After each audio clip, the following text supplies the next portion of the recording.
अयोध्या की राजसभा में राजमुकुट सिंहासन पर रखा था। तभी भरत और शत्रुघ्न ने वहां प्रवेश किया। भरत का संकल्प जब माता कौशल्या ने सुना तो बहुत प्रसन्न हुई, पर क्या यह संभव है?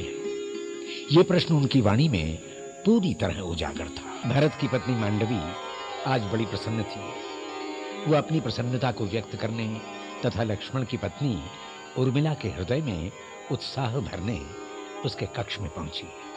लेकिन भरत ने मांडवी को समझाया कि वो और उर्मिला वन जाने का हठ न करें, यहीं अयोध्या में रहकर प्रार्थना करें, जिससे भरत अपने लक्ष्य में सफल हों। और फिर भरत माताओं, गुरुदेव और सामंत गणों को लेकर अयोध्या से निकले।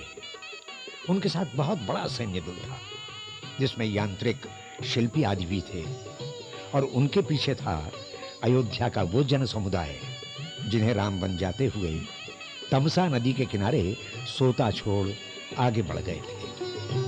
और जब भरत और उनका सैन्य दल श्रृंगवेरपुर पहुंचा तो आर्य सुमंत्र ने कुमार भरत को निषाद राज से मिलवाया। यह भी बताया कि श्री राम निषाद राज को अपना मित्र मानते हैं। फिर तो बस दोनों ही राम को हृदय में लिए हुए मिले। भरत गंगा के किनारे किनारे पैदल ही चल पड़े राम भैया से मिलने। घोड़े, हाथी, रथ, सेना सब उनके पीछे पीछे। चित्रकूट पहुंचकर निषाद राज ने श्री राम की कुटिया को ढूंढवाया। पता लगने पर भरत बड़ी उत्सुकता से उस ओर बढ़ने लगे। लक्ष्मण ने जब भरत को पहाड़ी चढ़ते देखा तो तुरंत श्री राम को उसकी सूचना दी। लक्ष्मण के स्वर में उत्तेजना थी। मंगल भवन अमंगल हारी, प्रभु सुदशरथ अजिर बिहारी।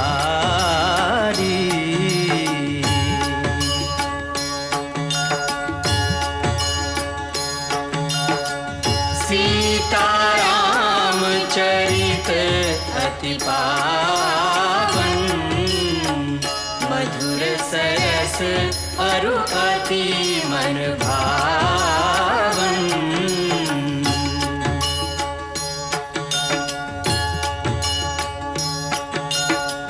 पुनि पुनि कितने हो सुने सुनाए, किया की प्यास बुझत न बुझाए।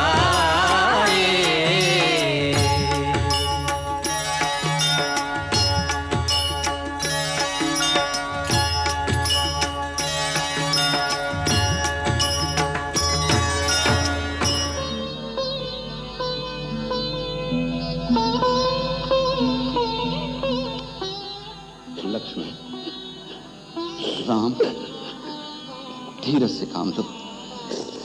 गुरुदेव और माताएं भी हमारे साथ आए हैं। माताएं आई हैं? हाँ। गुरुदेव आए हैं? हाँ। कहाँ है? हम उन्हें नदी किनारे छोड़कर शीघ्रता से आए हैं। वो धीरे धीरे आते ही होंगे। धीरे धीरे? लक्ष्मण, सीते, माता, माताएं आई हैं। राम शीघ्रता से आगे बढ़े। पहले तो माताओं गुरु वशिष्ठ को देखते ही रहे, फिर उन्हें प्रणाम किया। सीता और लक्ष्मण ने भी उनके चरण स्पर्श किए। कैकेयी का कंठ अवरुद्ध हो गया। वो अपने को संभालते हुए बोली, मेरे पिताश्री नहीं रहे, अब मुझे आप ही की ममता का सहारा है।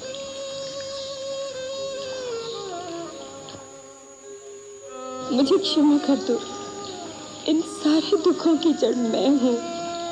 नहीं माता, इसका कारण है काल, धर्म और विधाता। इसमें आपका कोई दोष नहीं। राम, हम अनाथ हो गए राम, हम अनाथ हो गए। नहीं माँ, आपके तो 4 पुत्र हैं, आप क्यों रोती हैं? अनाथ तो मैं हो गया।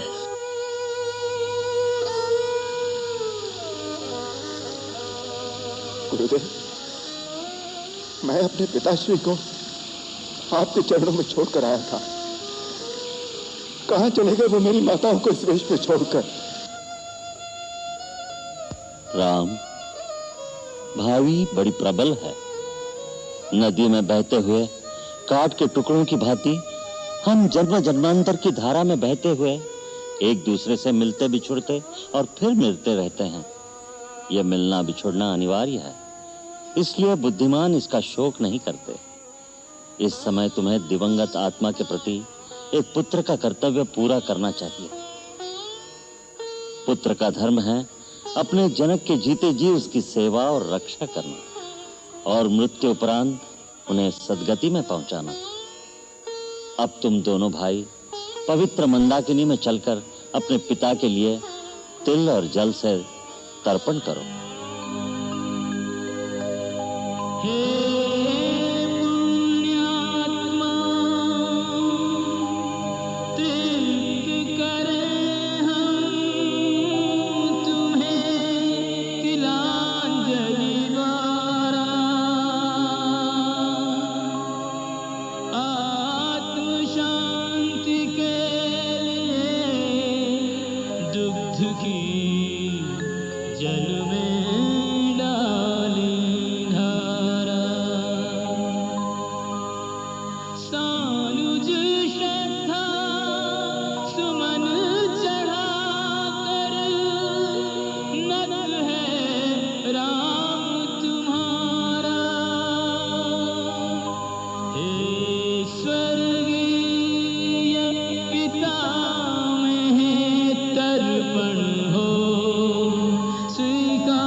हे पिताश्री, आप जिस लोक में हैं, मेरा प्रणाम आप तक पहुंचे। हे महात्मा, मेरे मानसिक संकल्प से आपका कल्याण हो और आपका आशीर्वाद हमें प्राप्त हो। और इसके बाद आर्य सुमंत्र के कहने पर निषाद राजगृह में तीनों रानियों के आवास और गुरुदेव के विश्राम तथा पूजन के स्थान की व्यवस्था के लिए अपने कार्यकर्ता जुटा दिए। गुरुदेव अपने नित्य पूजन के बाद राम लक्ष्मण के पास आए।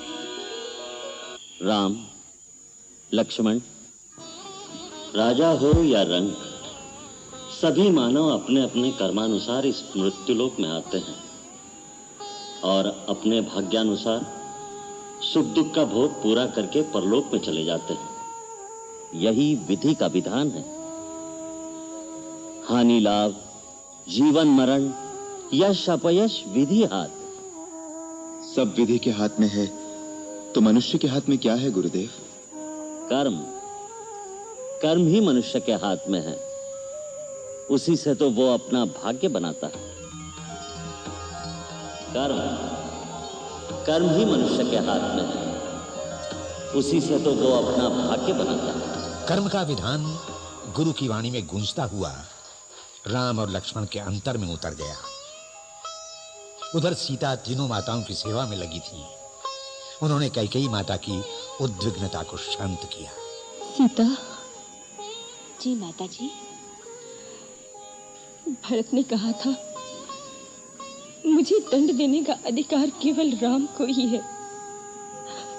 बेटी, तू ही उसे कहना मुझ पर दया करके मुझ पापिनी को मृत्यु दंड की आज्ञा दे। अब और लज्जा मुझसे नहीं सही जाती। आप ऐसा क्यों सोचती हैं माता जी? वो तो हमेशा आपकी प्रशंसा करते हैं। उन्होंने कभी आपको दोषी नहीं कहा। यही तो सबसे बड़ी यातना है सीता। राम ने मुझ पर कभी क्रोध नहीं किया, उसने मुझसे कभी घृणा नहीं की। माँ कैकेयी को सांत्वना देकर सीता माँ सुमित्रा के पास पहुंची। सीता जी, लक्ष्मण तुम दोनों की ठीक प्रकार से सेवा करता है कि नहीं? माता जी, वही तो सब कुछ करते हैं। देवर जी के बिना तो हम सब भूखे रह जाएं। वही वन से लकड़ी काट कर लाते हैं, वही कंदमूल भी ढूंढ कर लाते हैं, उसी से हमारी रसोई बनती है। लक्ष्मण, तूने मेरे दूध की लाज रख ली। भगवान तुझे सदा खुश रखे। माँ सुमित्रा को संतुष्ट कर सीता माँ कौशल्या के पास आई, उनके पांव दबाने लगी, उनकी ममता को सहलाने लगी। सीता। जी माता जी। राम मुझे कभी याद भी करता है? माता जी, आपने ऐसे क्यों पूछा? वो बड़ा निर्मोही है ना, भावना से कर्तव्य को ही ऊंचा मानता है। माता जी, आपकी तो वो ऐसे पूजा करते हैं जैसे माता भवानी की। उन्होंने आते समय पिताश्री से कुछ नहीं मांगा, केवल इतना ही मांगा था कि मेरी माता बहुत दुखी है, उन पर स्नेह और कृपा बनाए रखेगा। वो मन से सन्यासी है, फिर भी उसे सबका ध्यान रहता है। इधर भरत की समझ में नहीं आ रहा था कि राम भैया से अयोध्या लौट चलने की बात कौन कहे, कैसे कहे। उन्होंने आर्य सुमंत्र से मंत्रणा की। आर्य सुमंत्र, मैं इस चिंता में हूं, राम भैया से अयोध्या चलने की बात कौन करेगा, किससे कहूं? कुमार, आप और किसी का सहारा क्यों ढूंढ रहे हैं? स्वयं कहिए, वो आपकी बात नहीं टालेंगे। परंतु मैं तो उनका सेवक हूं। सेवक अपने स्वामी को आज्ञा कैसे दे सकता है? मेरा आशय यह है, क्या आप नहीं कह सकते? मेरी स्थिति भी वही है कुमार जो आपकी है। मैं भी सेवक मात्र हूं। आप माता कौशल्या से कहिए। माता कौशल्या को तो वो एक उपदेश सुना देंगे और वो मौन हो जाएंगी। तो गुरुदेव से कहिए, उनकी आज्ञा श्री राम नहीं टालेंगे। हाँ, ये ठीक है।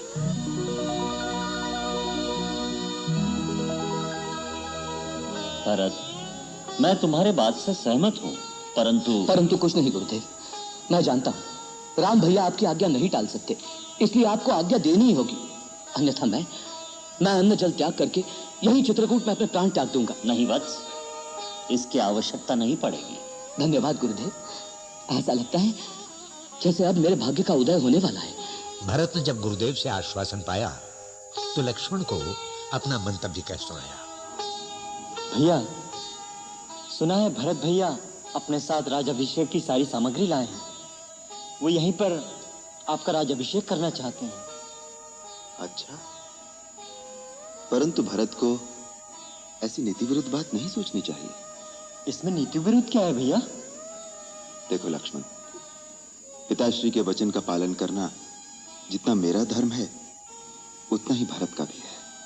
भरत कुटिया के पीछे खड़े खड़े सब सुन रहे थे। वो टूट गए, कुम्हला से गए और सीधे गुरुदेव के पास पहुंचे। गुरुदेव, वो नहीं माने, राम भैया नहीं माने। क्या नहीं माने वत्स?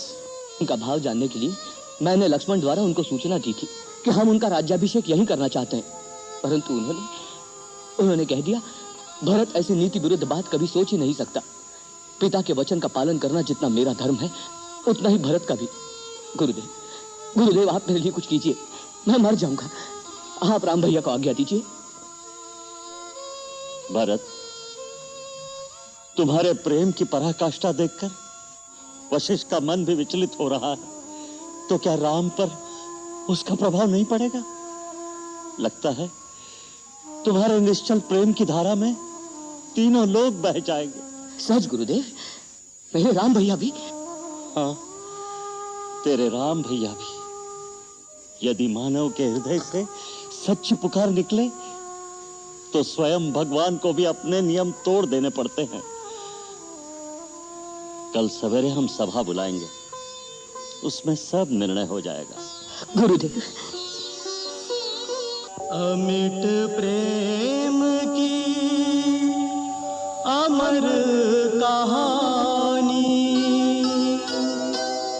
एक त्यागी दूजा बलिदानी।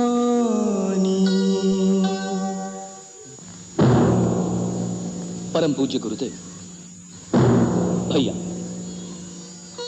समस्त ऋषिगण, अयोध्या राज्य के माननीय मंत्रीगण और प्रजाजन, मैं आप सबके सामने इस सभा में खड़ा होकर घोषणा करता हूं कि अयोध्या के जिस राज्य के असली उत्तराधिकारी श्री राम हैं, मेरी माता ने बड़ी कुटिल नीति द्वारा मेरे पिताश्री महाराज दशरथ को उनके दिए हुए वचन के जाल में फांसकर वो राज मुझे दिला दिया।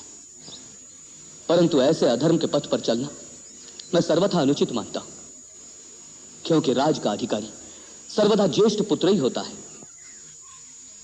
हमारे कुल की रीति और विधान भी यही है, इसलिए उसके विरुद्ध जाना अधर्म होगा। मैं ये भी जानता हूं कि मुझ जैसे पापी के मुख से धर्म और अधर्म की बातें सुनकर सारा संसार परिहास करेगा, परंतु मुझे एक ही आशा है, श्री राम जैसा दाता यह नहीं देखेगा कि मांगने वाला पात्र है या कुपात्र। इसलिए मेरे अवगुणों को ना देखकर मेरी यह प्रार्थना स्वीकार कीजिए। अपने कुल धर्म के अनुसार अयोध्या के राज सिंहासन को ग्रहण करके मुझे और मेरी कलंकिनी माता को अपने पापों का प्रायश्चित करने में सहायता कीजिए। भरत, तुम्हारे जैसे महात्मा का नाम स्मरण करने से ही पाप, प्रपंच और समस्त अमंगल मिट जाते हैं। माता कैकेयी को भी वही मूर्ख दोष देंगे कि उन्हें गुरु से सच्चा ज्ञान प्राप्त नहीं हुआ।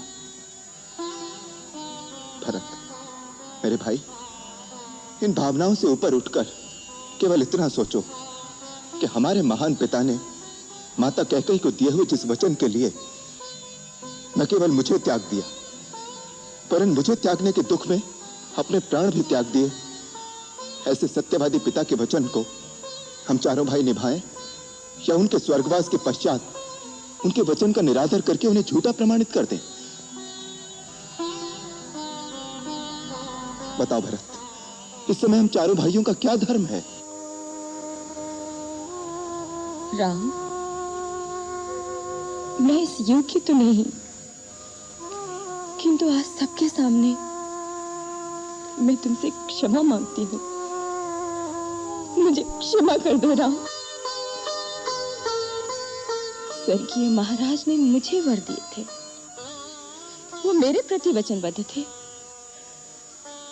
मैं आज सब गुरुजनों के सामने स्वर्गीय महाराज से लिए हुए अपने उन वचनों को वापस लेती हूँ और तुम सबको अपने उन वचनों से मुक्त करती हूँ।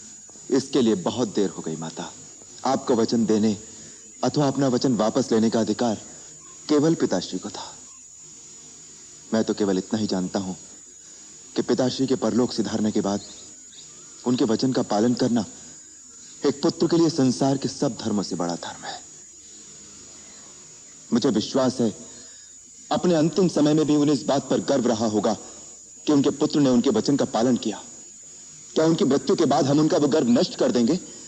भरत, हमारे पिता जाने से पहले यह आज्ञा दे गए हैं कि एक पुत्र वन में रहे तथा दूसरा राजा बने। उनकी इस आज्ञा का पालन करना ही हम सबका धर्म है। ठीक है, अगर यही धर्म है तो मैं 14 वर्ष वन में रहता हूं, परंतु आप अयोध्या लौट जाइए। धर्म व्यापार नहीं होता भरत, जो वस्तुओं का अदल बदल कर लिया जाए। धर्म अति कठोर और व्यक्तिगत होता है। यदि हर प्राणी अपना कर्तव्य एक दूसरे के कंधे पर डाल दे तो इस सृष्टि में अनाचार फैल जाएगा। तुम राजा होकर ऐसे अनाचार की बात सोचते हो तो इसका प्रभाव प्रजा के साधारण मनुष्यों पर क्या पड़ेगा? ये बात कहते हुए तुमने उचित अनुचित का विचार नहीं किया मेरे भाई। भैया, इस समय मुझे उचित अनुचित कुछ नहीं सूझ रहा। बस मुझे एक ही बात का भरोसा है, मेरे भैया का मुझ पर इतना स्नेह है कि बचपन में भी जब कभी मैं खेल में हार जाता था तो वो मेरे लिए झूठ बोलकर भी मुझे जिता देते थे। आज भी उसी स्नेह को याद करके मैं अपने स्नेही भैया से ये बात कहने का साहस कर रहा हूं कि आज भी आप उचित अनुचित का विचार त्याग कर मुझे जिता देंगे। भैया, मैं आपका वही छोटा सा भरत हूं भैया। तुम्हारे लिए तो मैं आज भी झूठ बोलने का पाप कर सकता हूं, क्योंकि उसमें केवल पाप का दंड मुझे ही भोगना होगा। परंतु तुम मुझसे वो कार्य करने को कह रहे हो जिससे हमारे पिताश्री का वचन झूठा हो जाएगा। पुत्र तो उसे कहते हैं मेरे भाई जो अपने सत्कर्मों का फल अपने पिता को समर्पित करके परलोक में उनका उद्धार करे, न कि वो जो पिता के सत्कर्म को छूटा करके उनका मस्तक लज्जा से झुका दे। तो ठीक है भैया, आप अपना कर्तव्य निभाइए, मैं अपना धर्म निभाता हूं। मैं भी इसी पर्णकुटी के सामने कुशा बिछाकर अन्न जल ग्रहण किए बिना तब तक बैठा रहूंगा जब तक इसका निर्णय नहीं हो जाता कि श्री राम को भरत प्यारा है या नहीं। नहीं तो इन्हीं चरणों में प्राण दे दूंगा। नहीं नहीं भरत, नहीं। मुझे ऐसे धर्म संकट में न डालो, मुझसे तुम्हारा दुख सहन नहीं होगा। गुरुदेव, गुरुदेव रक्षा कीजिए गुरुदेव। मैं भी किंग कर्तव्य विमूढ़ हो रहा हूं राम। ऐसा लगता है भरत अपने प्रेम की गंगा में सब कुछ डुबो देगा। धर्म, ज्ञान, विवेक कुछ नहीं बचेगा। कुलगुरु महर्षि वशिष्ठ की जय हो। मैं मिथिला के महाराजा जनक का दूत समस्त गुरुजनों के श्री चरणों में प्रणाम करता हूँ। कल्याण हो। कहो, क्या समाचार लाए हो? महाराजा जनक महारानी सुनैना के साथ चित्रकूट की ओर पधार रहे हैं। अयोध्या के सारे समाचार सुनकर कि भरत ने गुरुदेव और माताओं के साथ चित्रकूट की ओर प्रस्थान किया है, वो स्वयं नहीं रुक सके। वो मंदाकिनी के तट तक पहुंच चुके हैं और मुझे आपको सूचना देने के लिए आगे भेजा है।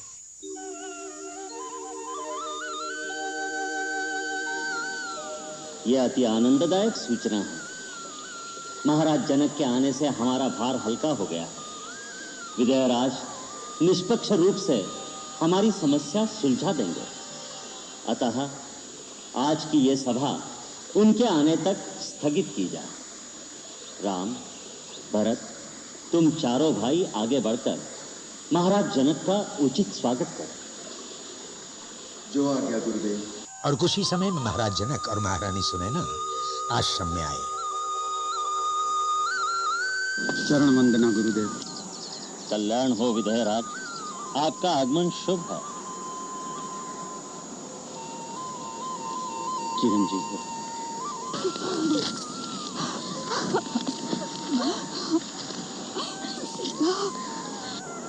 गुरुदेव, महाराज दशरथ के स्वर्गवास पर अयोध्या के साथ मिथिला भी शोक में डूबी हुई है। अब तो आप ही के चरणों का सहारा है। विजयराज, आपके जैसा ज्ञानी पुरुष अगर शोक करे तो इन कुमारों को आश्रय कौन देगा?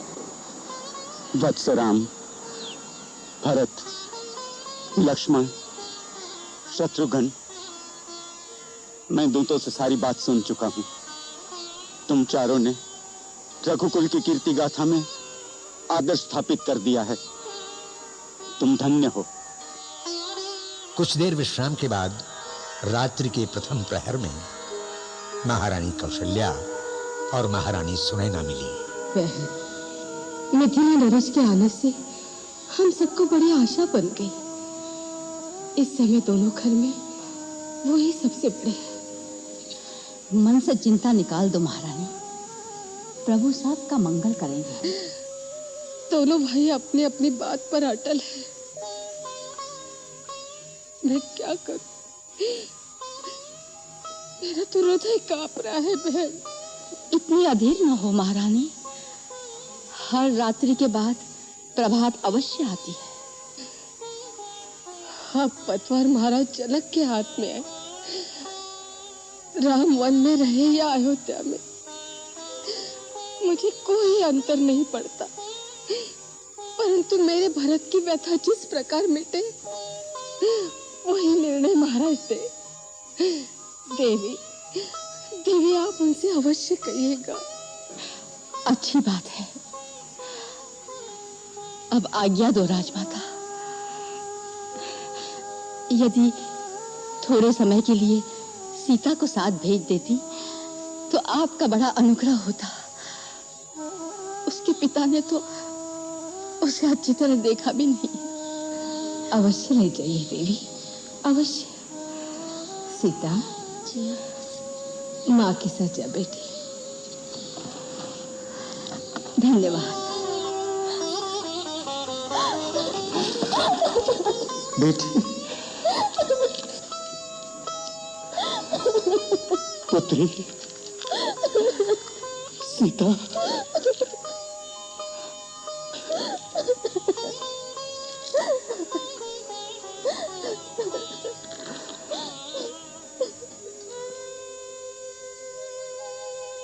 मेरी लाडली,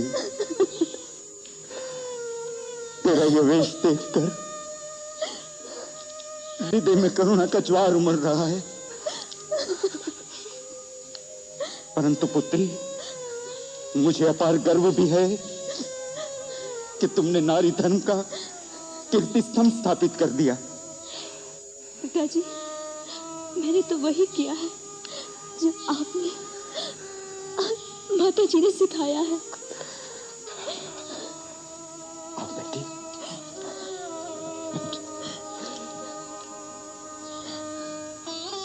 वैदेही, तुमने तिरहुत और अगत दोनों को पवित्र कर दिया। तुमने दोनों कुलों की कीर्ति बढ़ा दी। तुमने माता पिता के मस्तक गर्व से ऊंचे कर दिए। देव नदी गंगा केवल 3 पथों पर प्रवाहित होती है, परंतु तेरे चरित्र की निर्मल कीर्ति से समस्त आर्यावत पावन तीर्थ स्थल हो जाएगा। सुनिए, महारानी कौशल्या कुमार भरत के लिए अत्यंत अधीर हो रही हैं। सब आप पर आस लगाए बैठे हैं। जहां मुनि वशिष्ठ जैसे ब्रह्मज्ञानी हार मान गए हैं,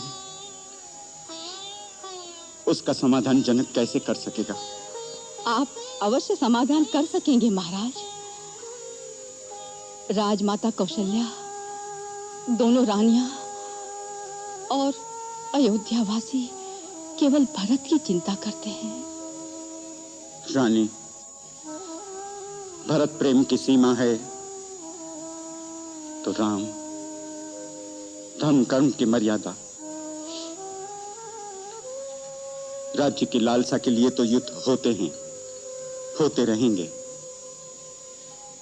परंतु त्याग और प्रेम का यह अनोखा युद्ध मानव की महानता का प्रतीक है, जिसे देवता भी अवाक होकर देख रहे होंगे। देखना है कल की सभा में भगवान आशुतोष कर्तव्य और प्रेम का संतुलन रखकर सबके कल्याण का कौन सा मार्ग निकालते हैं। उधर भरत बहुत विचलित थे, समझ नहीं पा रहे थे वो अब क्या उपाय करें जिससे राम भैया ना कर सकें। अंततः भरत माता कौशल्या की शरण में पहुंचे। माँ, आज की सभा में भैया की प्रतिक्रिया देखकर मैं डर गया हूँ। अब आपको ही मेरी सहायता करनी होगी। आप भैया को आज्ञा दीजिए, उनसे कहिए जैसे भरत कहता है वैसे ही करें। यदि आप सचमुच मुझे अपना पुत्र मानती हैं, तो कल की सभा में आपको ये कहना ही पड़ेगा। यही बात यदि राम ने भी कही कि मुझे अपना पुत्र मानती हो, तो मेरी बात का समर्थन करो। तो 2 पुत्रों के बीच बटी हुई माँ किसका साथ देगी? तो ठीक है, आप उसका साथ दीजिए जिसकी बात न्याय संगत हो, जिसकी बात आपको अच्छी लगे। अच्छी लगना एक बात है और न्याय संगत होना दूसरी बात है। भरत, कई बार जो न्याय संगत होता है उससे मन को बहुत पीड़ा देता है। मुझे शब्दों के जाल में ना उलझाओ माता। आप एक बात का निर्णय दीजिए कि आज की सभा में मेरी मांग न्याय संगत नहीं थी। जो कुछ मैंने कहा, क्या उसमें कोई दोष था? नहीं, कोई दोष नहीं था। तुम्हारे तो निर्मल हृदय से निकली हुई पुकार थी। तो आप उनसे कहिए कि वो मेरी पुकार सुने। उससे क्या कहूं कि वो अपने धर्म का मार्ग छोड़ दे। मैं तुम दोनों का धर्म युद्ध देख देख कर आत्मविभोर हो रही थी। एक और भावना, दूसरी ओर कर्तव्य। तुम्हारी भावना का प्रभाव इतना प्रबल था कि साधारण मानो तो क्या, स्वयं मुनि वशिष्ठ भी उसमें एक बार बह गए। परंतु राम की कर्तव्य निष्ठा चट्टान के उस पत्थर की तरह है जो डूब तो सकता है परंतु लहरों की वेग में बह नहीं सकता। राम पूर्ण ज्ञानी है भरत, और ज्ञानी ही सत्य की पहचान जानता है। इसलिए जो वो कहता है वही सत्य है। अर्थात आप राम भैया का ही साथ दे रही हैं, मेरा नहीं। मैं किसी का भी साथ नहीं दे रही। मुझे तुम दोनों पर गर्व है बेटे। जो भी जीते मुझे प्रसन्नता होगी। झूठ। यदि राम भैया जीत गए और वन में रह गए तो क्या आपको प्रसन्नता होगी? नहीं। अपने हृदय पर हाथ रख के कहो, क्या आप नहीं चाहती कि राम भैया, सीता भाभी और लक्ष्मण अयोध्या को लौट चले? चाहती हूँ पगले। यदि मेरे प्राण देकर भी ये संभव हो सके तो उन्हें अयोध्या ले जाने के लिए मैं अपने प्राण भी दे दूं। और आप ये भी जानती, यदि आप आज्ञा देते कि राम कोई भी तर्क किए बिना अयोध्या लौट चलो तो उन्हें मानना ही पड़ेगा। हाँ, जानती हूँ। तो फिर क्यों ये आज्ञा नहीं देती हो माँ? क्यों ये आज्ञा नहीं देती हो? इसलिए कि माँ स्वार्थी नहीं होती।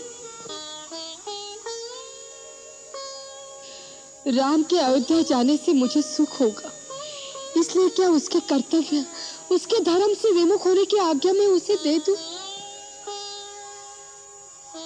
भरत, तुम्हारी पीड़ा से मेरा दुख कम नहीं है, परंतु मैं अपने मोह को राम के सत्य मार्ग की बाधा नहीं बना सकती। प्रेम स्वार्थी नहीं होता पुत्र।